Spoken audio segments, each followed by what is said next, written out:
कि जिस दिन इस नोटबंदी नाम के 8 लाख करोड़ रुपए के सुनियोजित घोटाले की घोषणा हुई थी, देश में एक ही शख्स था, अरविंद केजरीवाल, जिसने कहा था ये स्कैम है, ऑर्गेनाइज स्कैम है। कुछ को 1 महीने बाद समझ में आया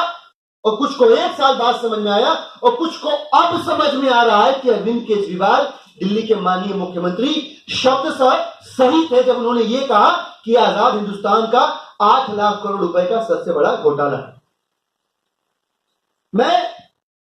आप लोगों के सामने कुछ और फैक्ट्स रखना चाहूंगा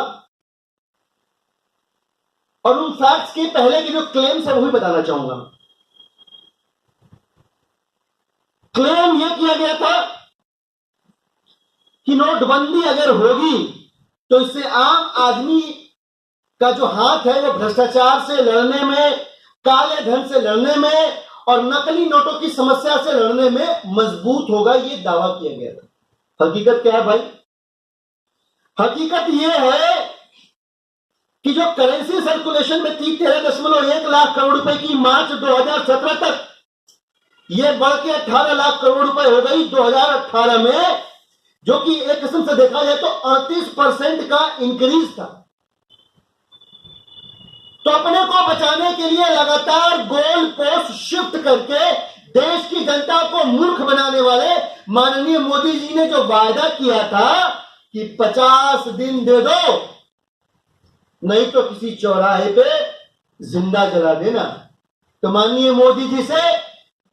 देश के संविधान का सम्मान करने वाली जनता कहना चाहती है कि माननीय मोदी जी, हम आप जैसे निष्ठुर नहीं है कि नोटबंदी नाम के 8 लाख करोड़ रुपए के घोटाले में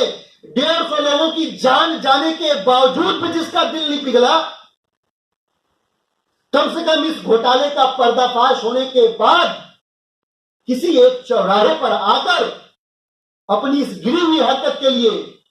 जिसे आपने बहुत एम्बिशियस प्रोजेक्ट बनाया था, बताया था, इस घोटाले के लिए माफी तो मांग लेते आप। देश की जनता इस बात के इंतजार में उस चौराहे के नाम की घोषणा की प्रतीक्षा में है जहां पे कम से कम थोड़ी बहुत शर्म शेष हो तो माननीय मोदी जी और उनके मंत्रीगण आके माफी मांगेंगे।